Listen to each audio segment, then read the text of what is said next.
നമസ്തേ പ്രിയമുള്ള പ്രേക്ഷകരെ, നാം ഇവിടെ ചർച്ച ചെയ്യുന്നത് മാസഫലമാണ്. സൂര്യൻ കന്നിരാശിയിൽ പ്രവേശിക്കുകയാണ്. കഴിഞ്ഞ ഒരു മാസക്കാലം സൂര്യൻ ചികൻ രാശിയിലായിരുന്നു. 32 ദിനങ്ങൾ, ഒരു മാസം അല്ലെങ്കിൽ 32 ദിനങ്ങളാണ് സൂര്യൻ ഒരു രാശിയിൽ ഉണ്ടാവുക. ചിങ്ങമാസക്കാലം സൂര്യൻ്റെ മൂലക്ഷേത്ര രാശിയാണ് ചിങ്ങം. ചിങ്ങൻ രാശി എന്നാൽ സൂര്യൻ്റെ മൂലക്ഷേത്ര രാശിയായിരുന്നു. സിംഹേ വിംശതിരാതിഥ. ചിങ്ങമാസം 20-ാം തീയതി വരെ സൂര്യൻ മൂലക്ഷേത്ര ബലവാനാണ്. പിന്നെ സൂര്യൻ മറ്റൊരു 10 ദിവസം 11 ദിവസം സ്വക്ഷേത്രത്തിൽ നിൽക്കുന്നു. ഇപ്പോൾ സൂര്യൻ പ്രവേശിക്കുന്നത് കന്നിരാശിയിലാണ്. ആ കന്നിരാശിക്കാണ് നാം കന്നിമാസം എന്ന് പറയുന്നത്. ഇവിടെയും കന്നിമാസം 31 ദിവസമാണ് സൂര്യൻ കന്നിരാശിയിൽ നിൽക്കുക. ഇവിടെ കന്നിരാശിയിൽ നിൽക്കുന്ന സൂര്യന് ചിങ്ങരാശിയിൽ നിൽക്കുന്ന സൂര്യൻ്റെ അത്ര തീഷ്ണതയില്ല. കന്നി അറിവിൻ്റെ രാശിയാണ്. ചിങ്ങൻ രാശിയിൽ സൂര്യൻ ആ പ്രഭാവത്തോടുകൂടി നിൽക്കുന്നു. കന്നിരാശിയിൽ സൂര്യൻ വരുമ്പോൾ സൂര്യൻ്റെ സ്വഭാവത്തിൽ നിങ്ങൾക്ക് വ്യത്യാസങ്ങൾ കാണാം. നല്ല മയപ്പെടുത്തുന്ന ഒരു സ്വഭാവം സൂര്യൻ പ്രകടിപ്പിക്കും. ആശ്രയഫലം പറയുമ്പോൾ തന്നെ നിങ്ങൾക്കത് മനസ്സിലാകും. കന്യാസ്ഥേ ലിപിലേഖ്യ കാവ്യ ഗണിത ജ്ഞാനാന്യുത സ്ത്രീവപുഹ എന്നാണ് ഫലം പറഞ്ഞിരിക്കുന്നത്.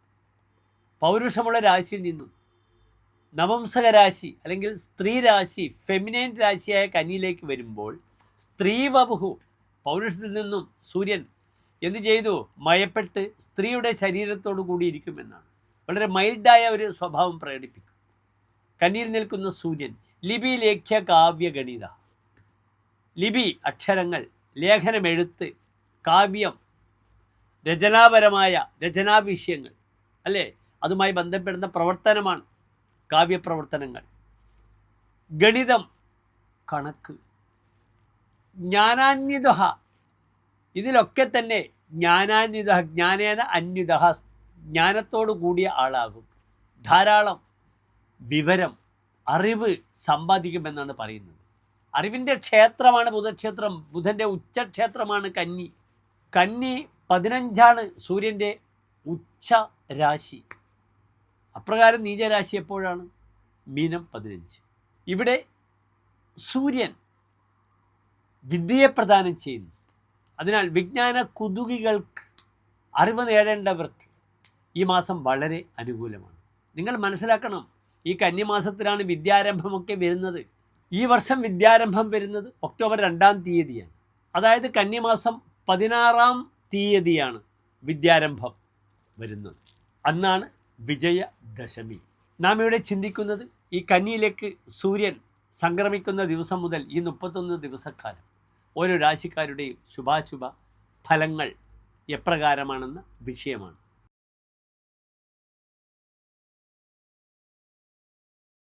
ഉത്ര നക്ഷത്രത്തിൻ്റെ അവസാനത്തെ 45 നാഴിക, അത്തം ചിത്ര നക്ഷത്രത്തിൻ്റെ ആദ്യത്തെ 30 നാഴിക വരുന്ന 2 നക്ഷത്ര സമൂഹമാകുന്നു കന്നിരാശി. ഇവിടെ കന്നിരാശിക്കാർക്ക് സൂര്യൻ നിൽക്കുന്നത് കന്നിരാശിയിൽ തന്നെയാണ്. ആ സൂര്യൻ ഏത് ഭാവത്തിൻ്റെ അധിപനാണ്? 12-ാം ഭാവാധിപനാണ്.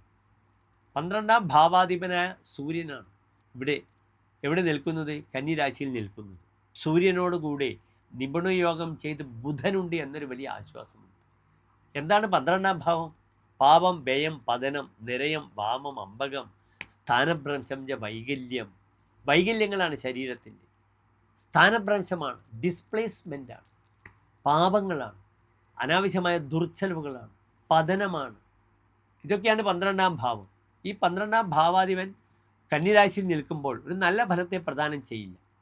പാപയെ, ലഗ്നതയെ, പരാജയ, ശിരോജന്യമായ രോഗങ്ങൾ വരും. ഇവിടെ മൈഗ്രെയിൻ വരും, കണ്ണുവേദന വരും, ശിരസിന് വലതും വന്ന് വീഴുക, പതിക്കുക, ഹെൽമെറ്റ് ഇല്ലാതെ യാത്ര ചെയ്യുക, അധോമുഖരാശി ആരൂഢമാണ്, 2 വീലറിലൂടെ അപകടങ്ങൾ വരിക, വാഹനാപകടങ്ങൾ ഉണ്ടാവുക. ഇതൊക്കെ ജാഗ്രത പാലിക്കണം.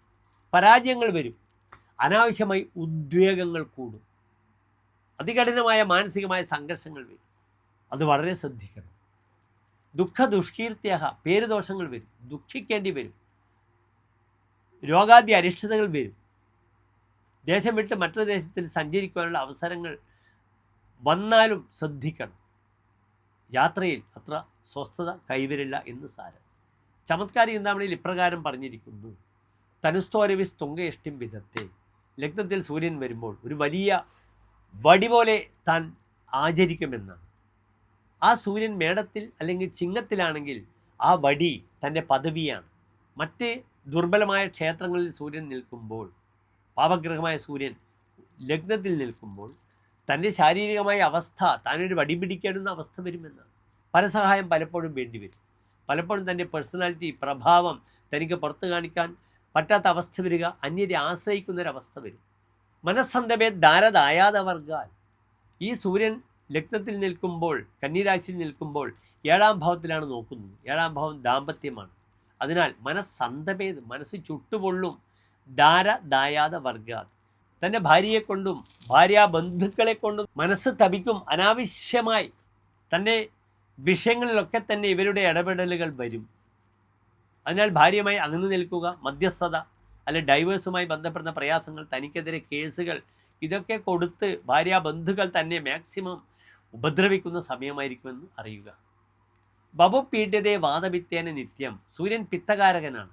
വാദപിത്തങ്ങളെ കൊണ്ട് ശരീരം വളരെയധികം ബുദ്ധിമുട്ടും. സവൈ പര്യടൻ. അയാൾ സഞ്ചരിക്കും, പര്യടനം ചെയ്യും, ചുറ്റിക്കറങ്ങും. ആ ചുറ്റിക്കറങ്ങലിലോ ഹ്രാസവൃദ്ധി പ്രയാതി. ഹ്രാസം എന്നാൽ താഴ്ചയാണ്, വൃദ്ധിയോ അഭിവൃദ്ധിയും.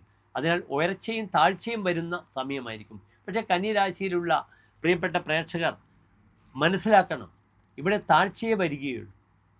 വൈകല്യവാനായ ദുർവ്യയം, അനാവശ്യമായി കാശ് ചെലവാക്കുന്ന സൂര്യൻ തനിക്ക് ധനനഷ്ടമേ ഉണ്ടാക്കുകയുള്ളൂ, ധനലാഭം ഉണ്ടാക്കുകയില്ല എന്ന് മനസ്സിലാക്കുക. കന്നിരാശിക്കാർക്ക് മാത്രമുള്ളൊരു ഫലമാണിത്. വളരെ ശ്രദ്ധിക്കുക. നന്നായി ശിവപ്രീതി ചെയ്യുക. ഓം നമഃ ശിവായ എന്ന പഞ്ചാക്ഷരി മന്ത്രം തന്നെ ശരണം.